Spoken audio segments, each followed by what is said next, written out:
start this deep dive with something that's, I don't know, it's just been bothering me for years. It's one of those things that once you see it, you just can't unsee it.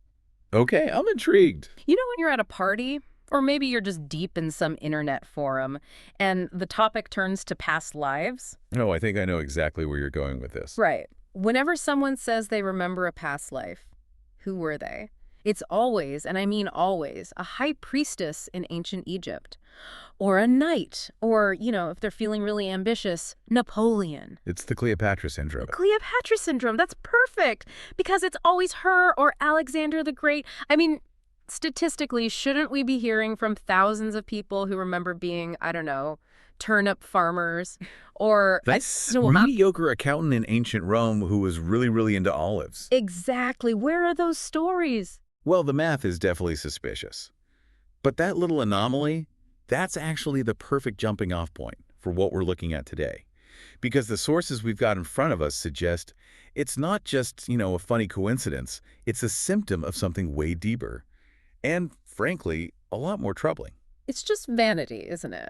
At the end of the day. It is what the sources call infinite vanity, but they have an even better word for it. They call it a narcosis. A narcosis? Yeah. Like a drug? Precisely. It's a sedative. The idea is that you take a present life that feels maybe a bit small or unfulfilling, and you drug it with this fantasy that you were once the Queen of the Nile. So it numbs the mediocrity of now by borrowing glory from a fake past. That's the argument.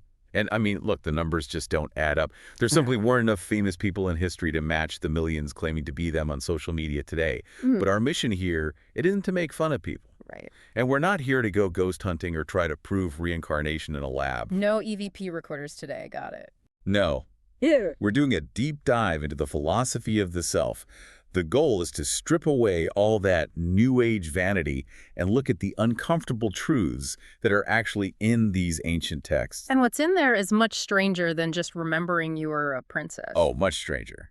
And much more challenging. We have a huge stack of notes here. We're going to cover the difference between incarnation, reincarnation, and rebirth, which, I'll be honest, I thought they were all the same word. Most people do. We're also going to break down something called the square of personality, which basically claims that your I, the thing you think is you, is an illusion. And then there are the 6 realms, which the sources say aren't places you go after you die. They're psychological states you are probably living in right now. And on top of all that, we're going to get into this massive, centuries-old theological conflict in Tibet that involves the 5th Dalai Lama and basically changes everything about what happens after death.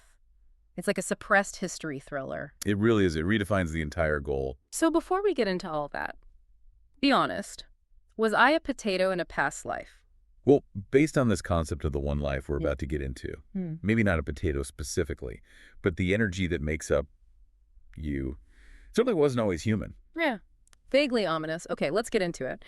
Because the sources start by just attacking that spiritual vanity head on. They call it a trap. It's a trap because it's usually just social signaling.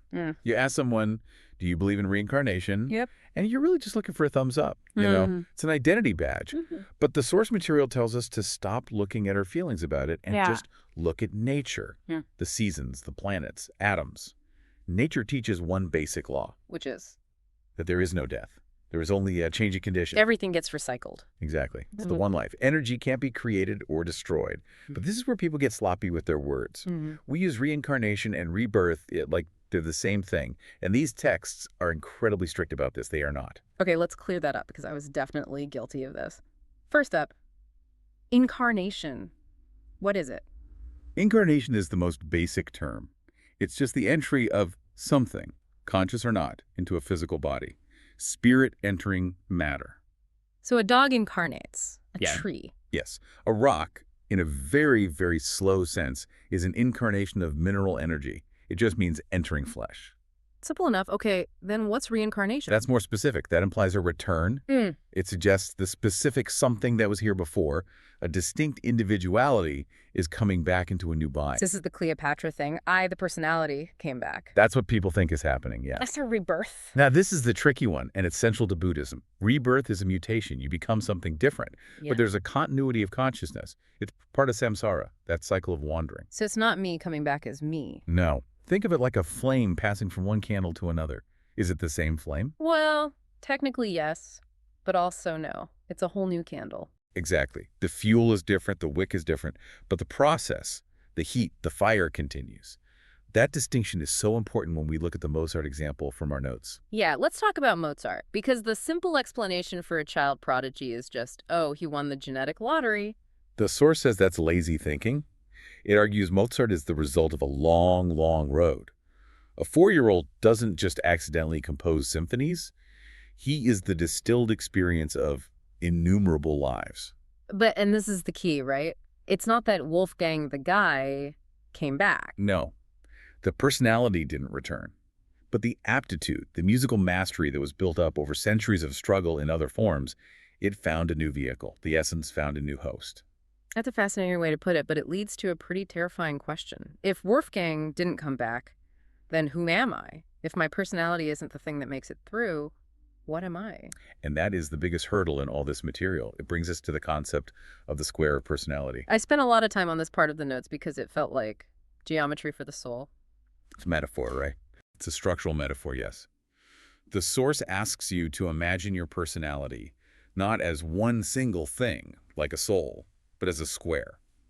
A structure made of 4 parts that all depend on each other. Okay, walk us through the 4 sides of the square. All right. First, the physical, that's your dense body, the hardware. Got it. Second, the energetic. In the texts, this is prana. It's the subtle system that distributes vitality. The electrical system for the meat machine. Perfect analogy. Without it, the hardware is just a corpse. Third is the emotional. The Sanskrit is kama. This isn't just happy or sad, it's the deeper movement of attraction and repulsion. Your desires. What you want and what you hate. Basically, yes. And fourth is the mental. Your ideas, your opinions, your whole worldview. So I am this square, this combination of the 4. Well, you think you're the I that lives in the center of the square holding it all together. But here's the thought experiment from the source. Imagine you have a terrible accident. Okay, I'm bracing myself. You become paralyzed. Your physical side has changed. So your energetic side changes. Your vitality shifts.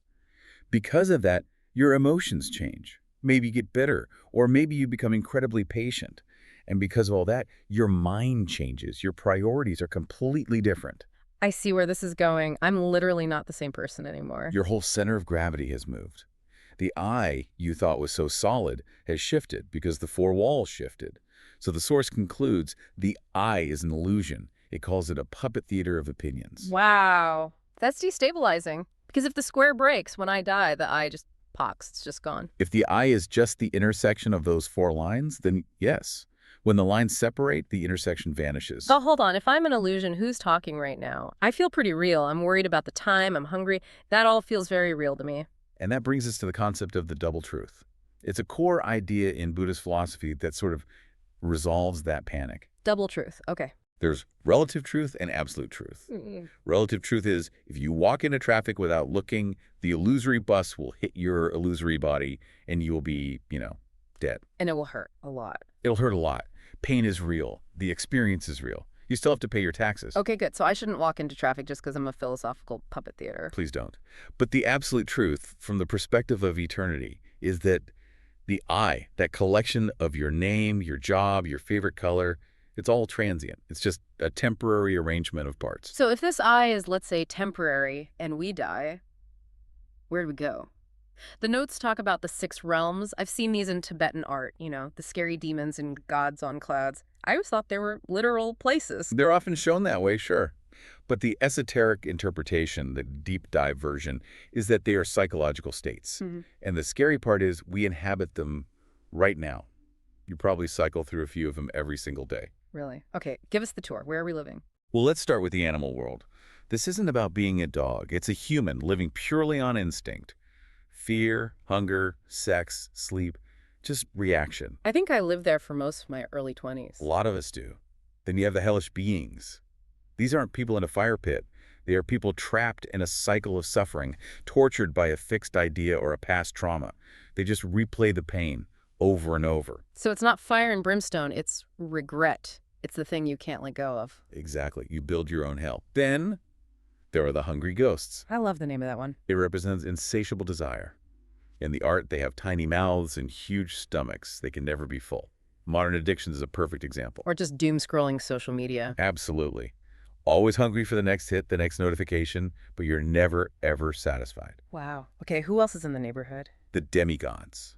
These are the powerful, intelligent, ambitious people. They have it all, wealth, status, but they're slaves to their own jealousy and power. They're constantly fighting for more. Corporate ladder climbers. Politicians. Often, yes. And finally, the gods. Finally. Being a god sounds pretty good. It's actually considered another trap. The realm of the gods is a state of narcosis. You live in such comfort and glory that you forget you need to be liberated. You just stagnate. So comfort is dangerous because you stop growing, you stop asking questions. Precisely. Which brings us to the last one, the human realm. And the source says this is the most important one, is the balance between tears and laughter. Only here, with just the right mix of joy and suffering, is liberation actually possible. Because there's enough friction to wake us up, but not so much pain that we're just crushed by it. Yes. Being human in this sense isn't biology. It's a responsibility, a precious opportunity to do the work. Okay, so the eye is a puppet show, and we're all cycling through these psychological states. But this is where the research took a turn that really, really surprised me, this Tibetan conflict. It feels like something out of a thriller novel. There was a huge philosophical war that just got silenced. This is the Rangtong versus Shentong conflict. And yes, for all intents and purposes, it was silenced for political reasons. And this debate, it determines the answer to the biggest question of all. Is there anything left after the illusion is gone? Okay, set the stage. In one corner, Rangtong. What's that? Rangtong means self-empty. This became the dominant view in the most powerful school to Tibetan Buddhism, the Gelugpa school of the Dalai Lama. It teaches that behind all phenomena, behind that square of personality, there is nothing. Nothing. Just the void. Emptiness. The source we read calls it scientific materialism in monk's robes. It basically argues that nirvana is annihilation. When the candle goes out, the flame is gone. The end. That sounds incredibly bleak. Congratulations on your enlightenment. You no longer exist. To some it is. It implies the ultimate reality is just an empty void. But then in the other corner, you have Shentong. Which means other empty. Right. This view is championed by a monk named Dolpopa and his school, the Jonang. They argue that while the world of illusion is empty of illusions, there is an absolute reality left over. So there is a something that survives when the square breaks. Yes. They call it the Buddha nature. It's the jewel in the lotus. That's what Om Padme Hum refers to. It's a seed of immortality. So when the illusion burns away, the indestructible thing remains. Okay, that sounds way more hopeful. So why did this view almost vanish? Politics.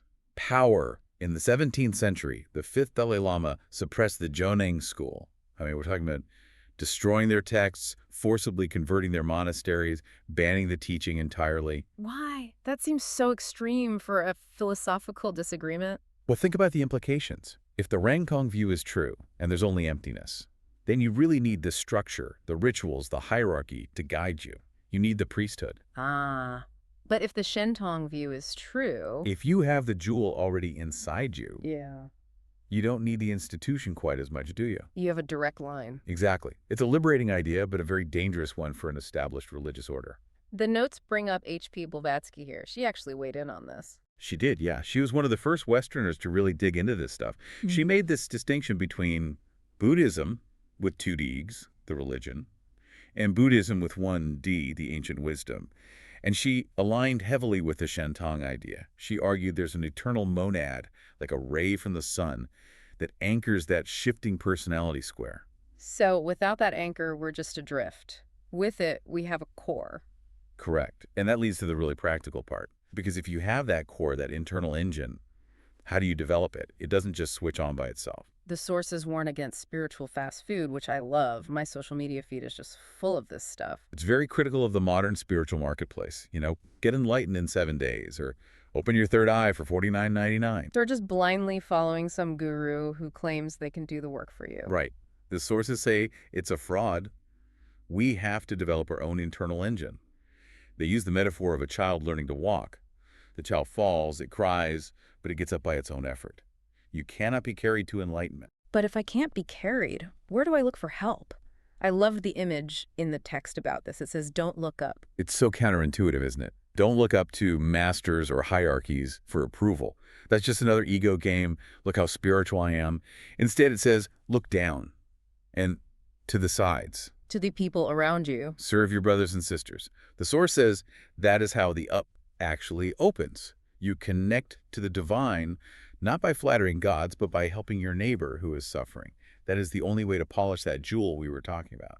So this all circles back to what survives. If my name, my memories of high school, my personality, if that all dies, what is left? What carries over? The distilled experience, the aroma of the life you lived, and specifically the will to serve others. That impulse that makes you help someone who fell, that survives. The kindness you learned, that survives. The ego, that's just fertilizer for the next life. It's funny, we started this whole thing with Cleopatra. Everyone wants to be the queen, but the conclusion here is the complete opposite. The final twist is that the goal isn't to be Cleopatra. The goal isn't even to be a better you. The goal is to realize there is no I to begin with. There's only we. That's a huge shift. Liberation is not for the ego. The ego wants to be saved, it wants to be special. But real liberation is recognizing a superior reality, where you just work for the whole. You dissolve into the work. It reminds me of that line at the end of our notes from Hermann Hesse's Siddhartha. I think it just sums this all up perfectly. It's a powerful thought to leave with. Hess suggests that the first requirement to reach liberation is to not desire it. Because if you desire to be spiritual or pure, you're just feeding a new kind of vanity. Exactly. You're building a spiritual ego, which is the toughest one to break. So the question we have to ask ourselves, and that you have to ask yourself, is this. Are you building an I that wants to be saved and get a pat on the back? Or are you trying to dissolve that I into the simple, quiet work of helping the person standing next to you? Because in the end, there might not be a you to save, only an us to serve. That's the deep dive. Thanks for listening. We'll see you in the next life.